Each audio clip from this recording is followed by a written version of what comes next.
It's a debt trap. All right, let's be real. You're scrolling. It's midnight. You see it. The perfect pair of sneakers. They whisper, I have my life together, but I'm still cool.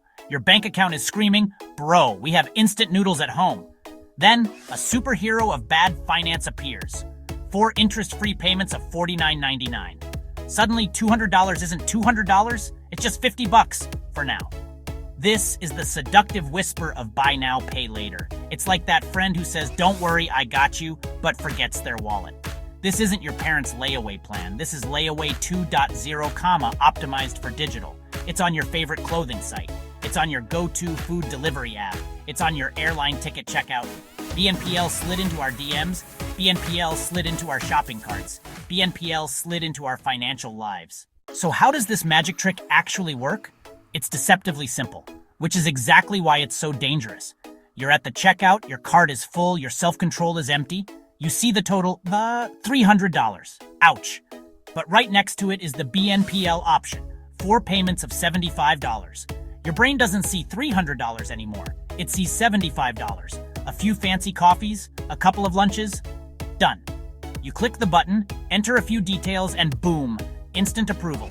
No lengthy credit check, no calls to your bank, no moment of reflection, the item ships. You get your stuff, and the first payment is deducted. The heist is on. This process is designed to be frictionless. They want you to move from I want it to I own it. Think about it. Applying for a real loan is a hassle. Forms, credit scores, and a stern-looking bank manager who looks at you like you're asking to borrow his favorite child. BNPL, on the other hand, feels like signing up for a newsletter. The approval is so fast you barely have time to question it. Buying a $400 air fryer that you'll use twice. They are banking on your impulsiveness. Immediate satisfaction over long-term planning. This split pay model is the core of the illusion. It's a psychological sleight of hand. By breaking a large, scary number into smaller chunks, BNPL reduces the pain of payment. Swiping a card hurts a little. Cash hurts a lot. A small future payment barely registers. It feels abstract, a problem for another day. Same logic as a free trial that auto-renews. You anchor on free, here the small first payment, and ignore the rest. No interest, no fees, no catch.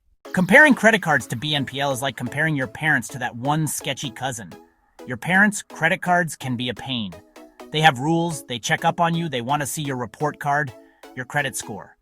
If you mess up, the lecture is long. The consequences, like interest rates, are severe, but they also offer some protection, help you build credit history, offer fraud protection, and give you rewards. They are a regulated, established system. They're not perfect, but you know what you're getting into. Then there's your sketchy cousin, BNPL. He shows up unannounced, tells you to put everything on his tab and says, don't even worry about it, fam. He's fun, he's easygoing, he never says no. He doesn't care about your past mistakes, your credit score. He lets you get whatever you want right now. It feels amazing. The problem is, he's totally unregulated. His rules are confusing and change all the time. And when it's time to pay up, he's not so friendly anymore. He might start charging you weird late fees or sell your info to other sketchy guys. He's the Wild West of personal finance. While the party is great, the morning after is a nightmare. The biggest difference is the barrier to entry and the psychological impact. Credit cards have a soft limit on your impulsiveness. You have a credit limit and you know balances rack up interest. That knowledge creates a healthy dose of fear. BNPL removes that fear. Since each purchase is its own tiny loan, there's no single looming limit to stop you. Klarna, shoes, Afterpay, jacket, Affirm, flight. You don't feel like you're racking up debt. You feel like you're collecting payment plans. It's a gamified version of borrowing that encourages you to lose track. Credit cards are heavily regulated. The Card Act mandates clear disclosures. BNPL operates in a gray area, says they're not lenders, with murkier terms, more aggressive late fees, and less accountability. A credit card is a signed contract. BNPL can be a crossed fingers handshake. BNPL companies are masters of behavioral psychology. They've weaponized our own brain chemistry against us, and their checkout buttons are the trigger.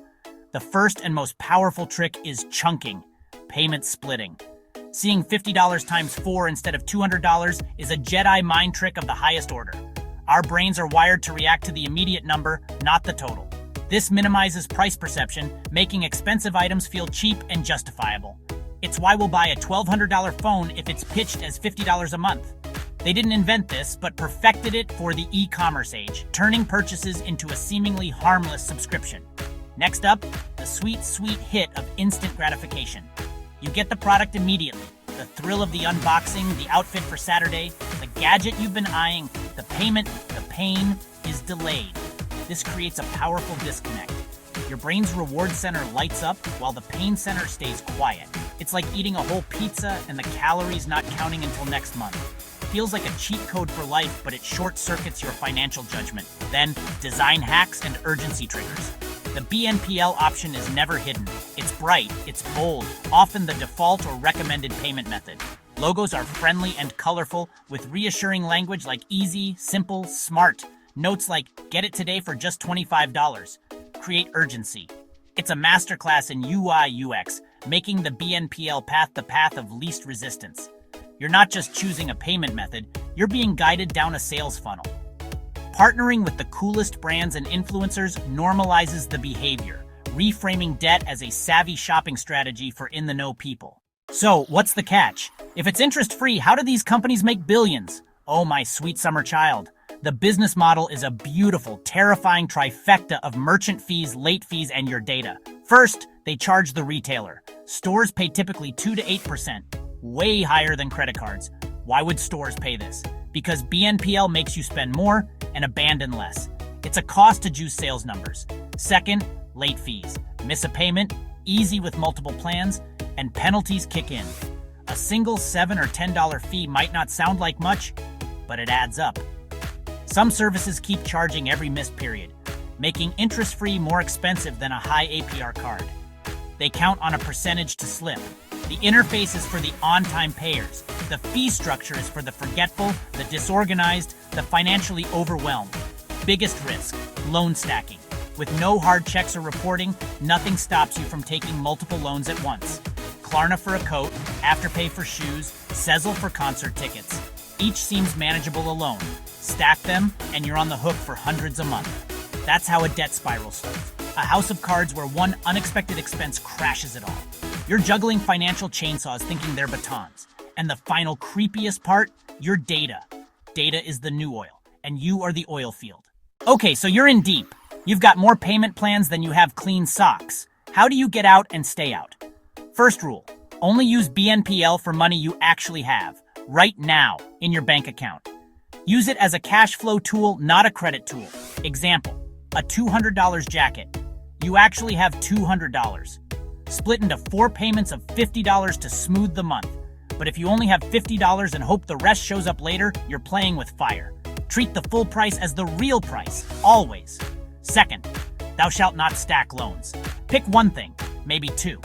Juggling multiple plans is a recipe for disaster. It's impossible to keep track. Due dates, amounts, interfaces.